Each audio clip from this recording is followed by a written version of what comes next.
ladies and gents. So go ahead with questions for Trevor. Sure, what's the last time you had 2022? Yeah. I scored 3 backpacks. I scored a big goal for it, then it's 3 backpacks. You made USL history with this one. Yeah, quickest hat trick in history. So how do you feel hearing that? Might have to watch it. Rob, we talked a lot about the half. What's the message to you? What's it you got that made you become a I don't know if there's really like any particular message of the game was start to have right, start to have different goals, 5 minutes of both of them. We wanted to change that narrative. So I think obviously it's good to do 3. I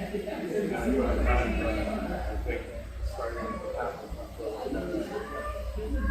Walk through each goal that you see. I mean, the first one I would kind of quote myself about taking touches to it's pretty good. I think I'm always in the box available for cross the ball, stuff like that.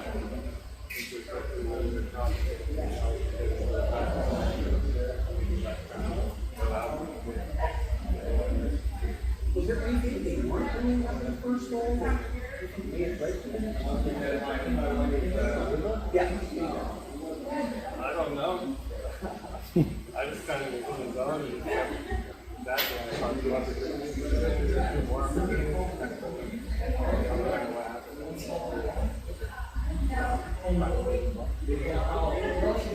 Your first interview, I feel like you're really kind of coming and growing with this team and how they feel you're feeling with this performance. I think I've been in that one, and I think I've played well since they were two really good strikers. I think it's a healthy competition, but I think either way, they compete. I think both scored last weekend. I mean, we're playing really well together right now, so I think it's right. And as a team, I think we need to build on this just created enough today.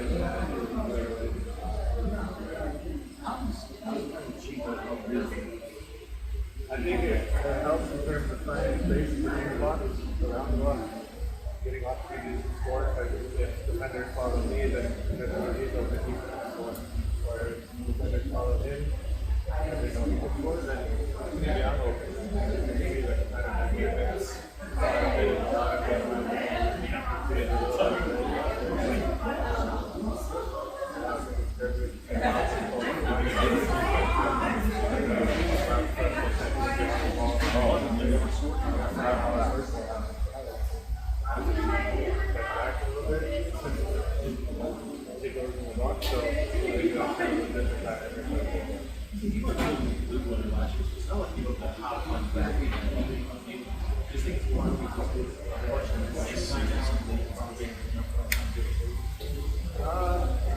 I mean, it's easier to, I would say, it's big when you're playing regularly. I think it's hard to not playing regularly. But I think a lot of it, I mean, this year, knowing what I can do with time, I guess, digging it down and things,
the amount of minutes you play, but a lot of the guys just make it hard to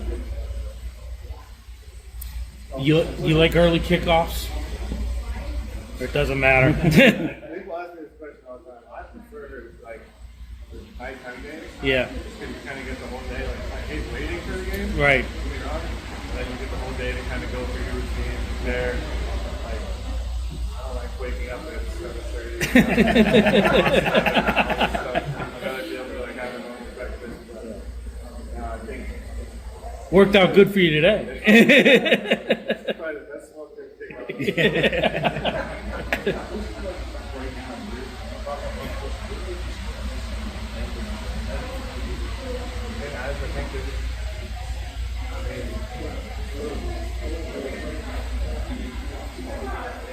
It feels good, obviously, but like, I care about like winning more than anything, I would say. And I want to win.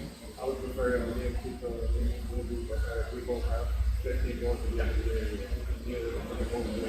Prefer that than one of us and we can take it or whatever it may be. But I think for both of us, it's scoring really good in the team. I think that team personality is going to go for me right now. I think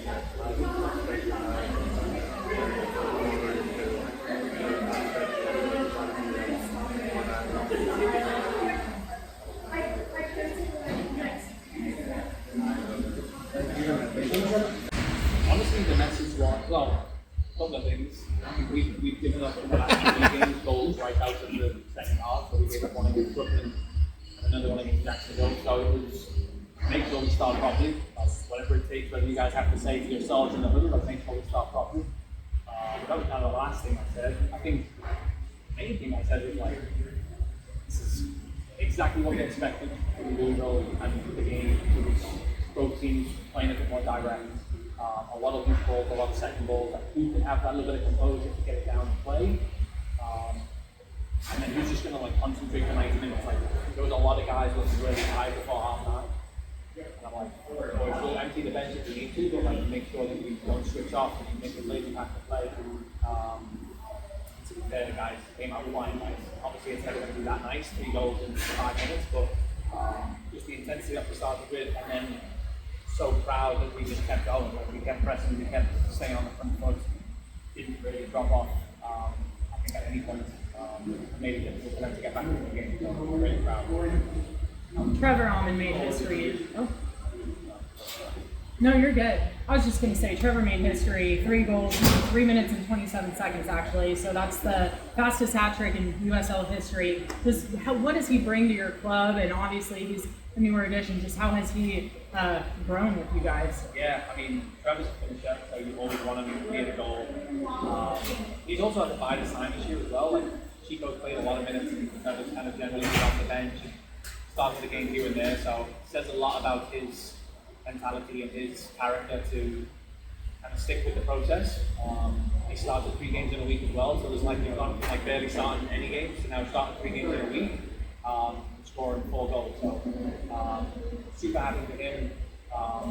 Adam, my assistant as well, spent a lot of time on working with him as moving inside the box. I think that all paid dividends today, so super happy for Trev and yeah, great start for the second half. I wanted to ask you about this last time. That in the league out front had most of the 2 strikers. Are you liking how that's kind of working for you right now? Yeah, it's a great thing to have. I mean, we kind of, used to earlier in the season, it was more of kind of a later game option, whether you want to go chase the game or find ways to go around it. And there was always something about it. Like, they're very similar in a lot of ways, but there's also some subtle differences as well, which make it not kind of, just throwing 2 good strikers on the field is always rare. They play off each other quite well. So it's a great wrinkle for us to have. I mean, it's not necessarily every game. We'll have to kind of take game by game, but they showed together today that they can play. Chico does a good job of kind of dropping the little back in space at times too, which is not something we've really asked of in earlier in the season. Getting those 2 play off each other, but they do it well.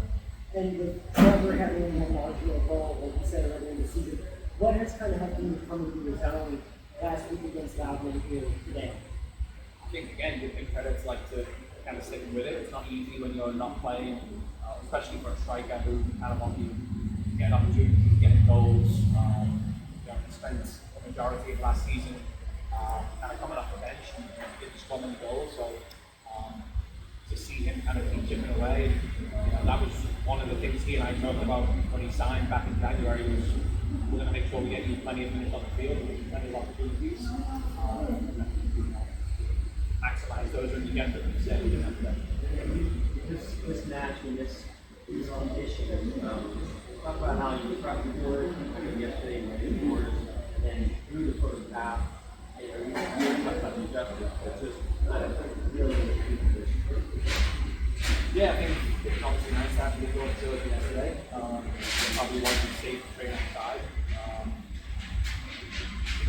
The coaches and captain guys are coming off a long trip and probably a little bit disappointed as well. So it was kind of about being focused on the mindset. I think it was great that we had Chris down to kind of put Wednesday behind us and come into a great game from Louisville. We knew that we couldn't not turn up. And I knew the guys would turn up. I knew that right now our problem seems to be getting ourselves up to the kind of mid-table games and the lower table games, but I knew they were always going to get to the Louisville games. And yeah, like I said, the guys started to look a little bit higher in the first half. It was hard to maybe the water break kind of gave a little bit of a respite, and then it starts to get a little part-time and a little tired again. But again, the way they started the second half and the ending that gave us allowed us to keep going and probably hold off on a couple of subs, and we were probably thinking around 55, 60, and we had 2-3 changes. And the energy the goals gave us allowed us to kind of run and leave a little bit longer than what we were doing. Credit to the guys for living in and finding ways. The official midpoint of the USL.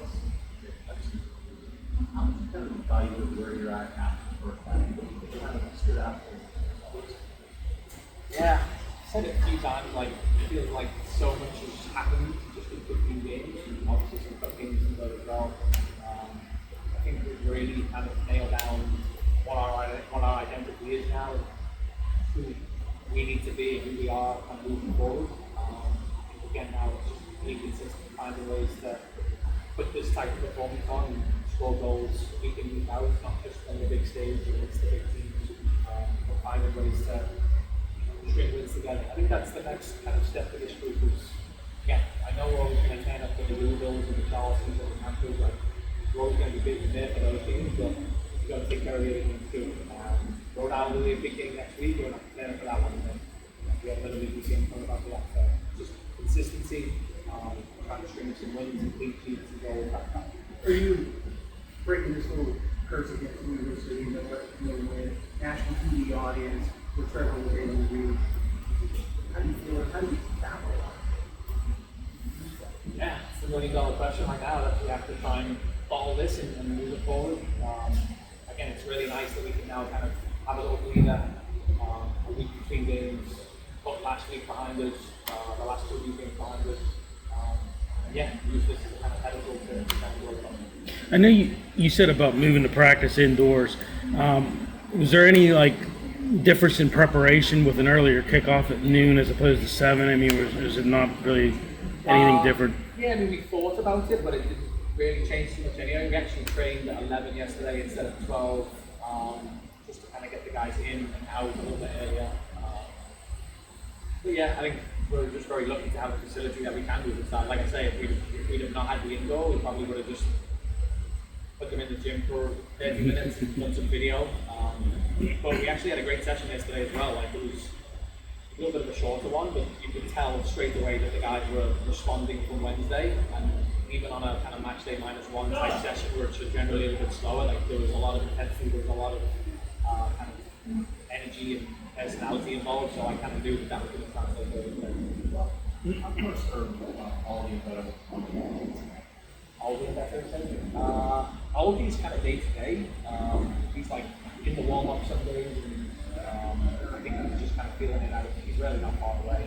Beto is kind of turning the corner. I think we're getting a little frustrated with him, trying to move it forward and not being able to. But my understanding is that in the last week or two, he's been able to start kind of progressing at quite a good speed. So, yeah, it'd be great to go into the second half of the season, last day of the season, with a fully healthy squad and some competition with races again. Because I think right now the maybe that's been lacking a little bit in the past 4 or 5 weeks, where we've had small benches, guys out. Some guys have had to play back to back, and maybe have taken their foot off the gas. So to be able to today bring Junior on, bring Charles on, bring Max on, all guys who are more than capable of putting on into a big game like that, is great to allow them on team even when on the field.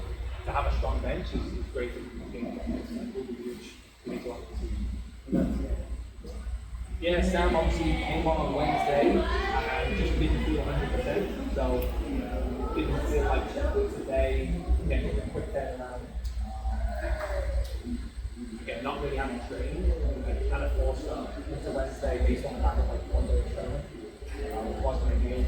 So we just give him yesterday to recover the weekend to kind of start with. So hopefully we can train somewhat normally this week and then I'll be back.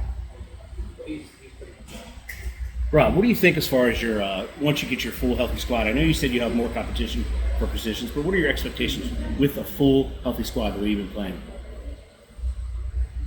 Honestly, the guys just keep pushing each other, right? Like, again, I think that was one of the things that we've kind of gone back and forth with the last few weeks. Of like, we're on a good little streak here. We've got some clean sheets. Do we need to rotate, or do we kind of let the guys keep it rolling? And again, I think we're always just trying to find that balance of like letting guys roll and keep the momentum going, but also keeping them on their toes. And the guys on the bench, who, again, I've said before, have been a little bit unfortunate. Like, they need to keep getting a taste of the action. So I think that's a learning for me, honestly, just as a head coach, of like making sure you keep guys on their toes and keep performing like that. And again, to be able to make a couple of changes today. Obviously, Chico comes back into the lineup, Jackson comes into the lineup after not playing for a while. That's what I'm looking for, really, is that I can have 15, 16 guys each week who are all kind of desperate to get on the field. Thanks, Coach.